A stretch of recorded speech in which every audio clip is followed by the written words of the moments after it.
شروع اللہ کے نام سے جو سب پر مہربان ہے، بہت مہربان ہے۔ یاسین، حکمت بھرے قرآن کی قسم، تم یقیناً پیغمبروں میں سے ہو، بالکل سیدھے راستے پر۔ یہ قرآن اس ذات کی طرف سے اتارا جا رہا ہے جس کا اقتدار بھی کامل ہے، جس کی رحمت بھی کامل، تاکہ تم ان لوگوں کو خبردار کرو جن کے باپ دادوں کو پہلے خبردار نہیں کیا گیا تھا، اس لیے وہ غفلت میں پڑے ہوئے ہیں۔ حقیقت یہ ہے کہ ان میں سے اکثر لوگوں کے بارے میں بات پوری ہو چکی ہے، اس لیے وہ ایمان نہیں لاتے۔ ہم نے ان کے گلوں میں طوق ڈال رکھے ہیں جو ٹھوڑیوں تک پہنچے ہوئے ہیں، اور اس وجہ سے ان کے سر اوپر کو اٹھے رہ گئے ہیں، اور ہم نے ایک آڑ ان کے آگے کھڑی کر دی ہے اور ایک آڑ ان کے پیچھے کھڑی کر دی ہے، اور اس طرح انہیں ہر طرف سے ڈھانک لیا ہے، جس کے نتیجے میں انہیں کچھ سجائی نہیں دیتا۔ اور ان کے لیے دونوں باتیں برابر ہیں، چاہے تم انہیں خبردار کرو یا خبردار نہ کرو، وہ ایمان نہیں لائیں گے۔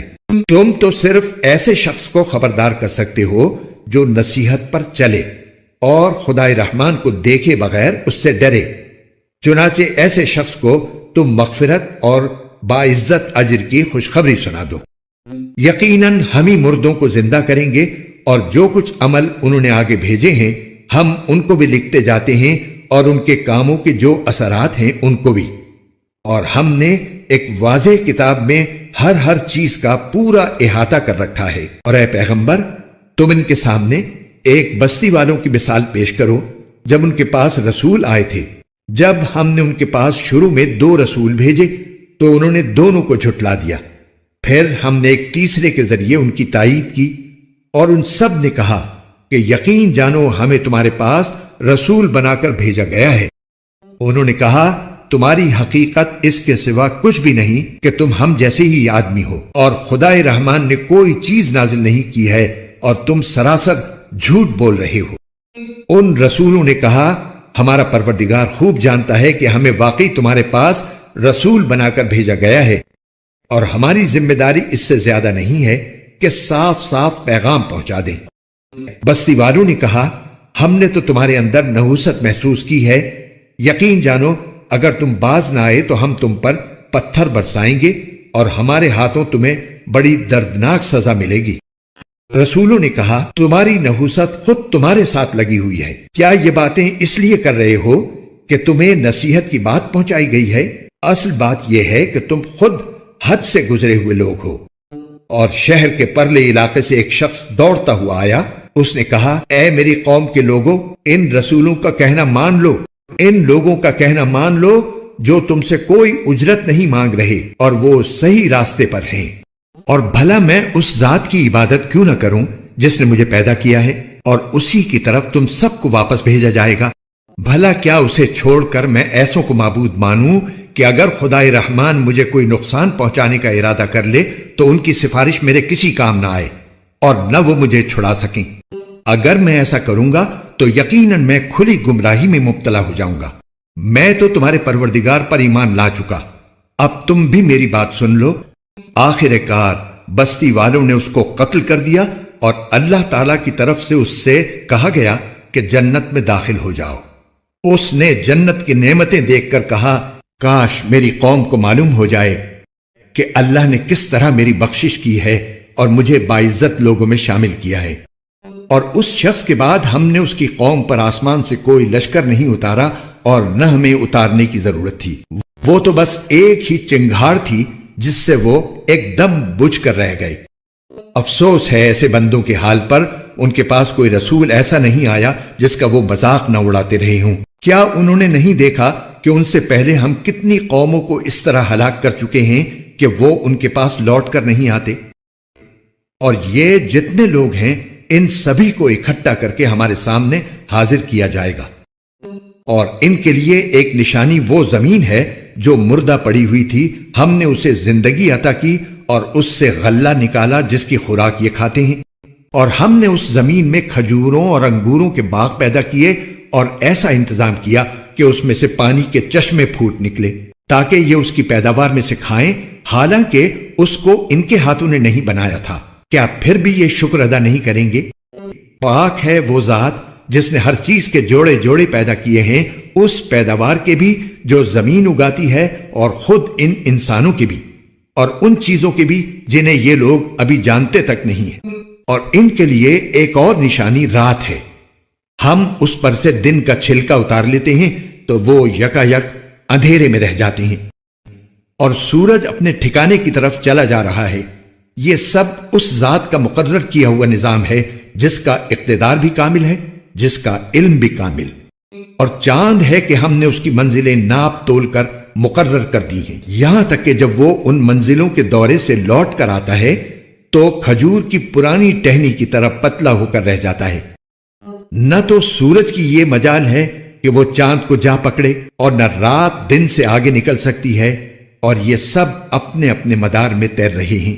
اور ان کے لیے ایک اور نشانی یہ ہے کہ ہم نے ان کی اولاد کو بھری ہوئی کشتی میں سوار کیا، اور ہم نے ان کے لیے اسی جیسی اور چیزیں بھی پیدا کی جن پر یہ سواری کرتے ہیں، اور اگر ہم چاہیں تو انہیں غرق کر ڈالیں، جس کے بعد نہ تو کوئی ان کی فریاد کو پہنچے اور نہ ان کی جان بچائی جا سکے۔ لیکن یہ سب ہماری طرف سے ایک رحمت ہے، اور ایک معین وقت تک زندگی کا مزہ اٹھانے کا موقع ہے جو انہیں دیا جا رہا ہے۔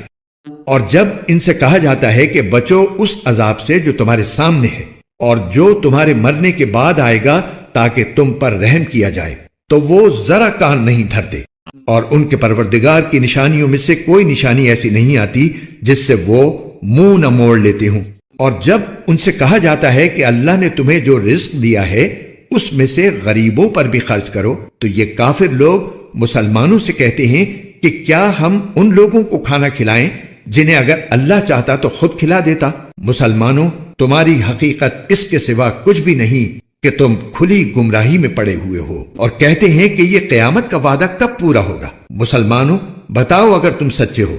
دراصل یہ لوگ بس ایک چنگھاڑ کا انتظار کر رہے ہیں جو ان کی حجت بازی کے عین درمیان انہیں آ پکڑے گی، پھر نہ یہ کوئی وصیت کر سکیں گے اور نہ اپنے گھر والوں کے پاس لوٹ کر جا سکیں گے۔ اور سور پھونکا جائے گا تو یکا یک یہ اپنی قبروں سے نکل کر اپنے پروردگار کی طرف تیزی سے روانہ ہو جائیں گے، کہیں گے کہ ہائے ہماری کم بختی، ہمیں کس نے ہمارے مرقد سے اٹھا کھڑا کیا ہے۔ جواب ملے گا کہ یہ وہی چیز ہے جس کا خدائے رحمان نے وعدہ کیا تھا اور پیغمبروں نے سچی بات کہی تھی، اور کچھ نہیں، بس ایک زور کی آواز ہوگی جس کے بعد یہ سب کے سب ہمارے سامنے حاضر کر دیے جائیں گے۔ چنانچہ اس دن کسی شخص پر کوئی ظلم نہیں ہوگا، اور تمہیں کسی اور چیز کا نہیں بلکہ انہی کاموں کا بدلہ ملے گا جو تم کیا کرتے تھے۔ جنت والے لوگ اس دن یقیناً اپنے مشغلے میں مگن ہوں گے، وہ اور ان کی بیویاں گھنے سایوں میں آرام دہ نشستوں پر ٹیک لگائے ہوئے ہوں گے، وہاں ان کے لیے میوے ہوں گے اور انہیں ہر وہ چیز ملے گی جو وہ منگوائیں گے۔ رحمت والے پروردگار کی طرف سے انہیں سلام کہا جائے گا، اور کافروں سے کہا جائے گا کہ اے مجرموں، آج تم مومنوں سے الگ ہو جاؤ۔ اے آدم کے بیٹو، کیا میں نے تمہیں یہ تاکید نہیں کر دی تھی کہ تم شیطان کی عبادت نہ کرنا، وہ تمہارا کھلا دشمن ہے، اور یہ کہ تم میری عبادت کرنا، یہی سیدھا راستہ ہے۔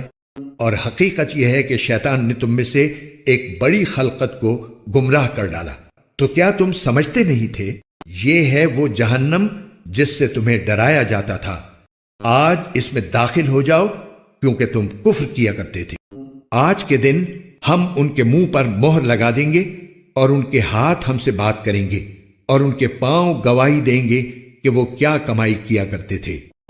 اور اگر ہم چاہیں تو یہی دنیا میں ان کی آنکھیں ملیا میٹ کر دیں، پھر یہ راستے کی تلاش میں بھاگے پھریں، لیکن انہیں کہاں کچھ سجھائی دے گا۔ اور اگر ہم چاہیں تو ان کی اپنی جگہ پر بیٹھے بیٹھے ان کی صورتیں اس طرح مسخ کر دیں کہ یہ نہ آگے بڑھ سکیں اور نہ پیچھے لوٹ سکیں۔ اور ہم جس شخص کو لمبی عمر دیتے ہیں اسے تخلیقی اعتبار سے الٹ ہی دیتے ہیں، کیا پھر بھی انہیں عقل نہیں آتی؟ اور ہم نے اپنے ان پیغمبر کو نہ شاعری سکھائی ہے اور نہ وہ ان کے شایان شان ہے، یہ تو بس ایک نصیحت کی بات ہے، اور ایسا قرآن جو حقیقت کو کھول کھول کر بیان کرتا ہے تاکہ ہر اس شخص کو خبردار کرے جو زندہ ہو، اور تاکہ کفر کرنے والوں پر حجت پوری ہو جائے۔ اور کیا انہوں نے یہ نہیں دیکھا کہ ہم نے اپنے ہاتھوں کی بنائی ہوئی چیزوں میں سے ان کے لیے مویشی پیدا کیے اور یہ ان کے مالک بنے ہوئے ہیں، اور ہم نے ان مویشیوں کو ان کے قابو میں دے دیا ہے۔ چنانچہ ان میں سے کچھ وہ ہیں جو ان کی سواری بنے ہوئے ہیں اور کچھ وہ ہیں جنہیں یہ کھاتے ہیں۔ نیز ان کو ان مویشیوں سے اور بھی فوائد حاصل ہوتے ہیں اور پینے کی چیزیں ملتی ہیں، کیا پھر بھی یہ شکر نہیں بجا لائیں گے؟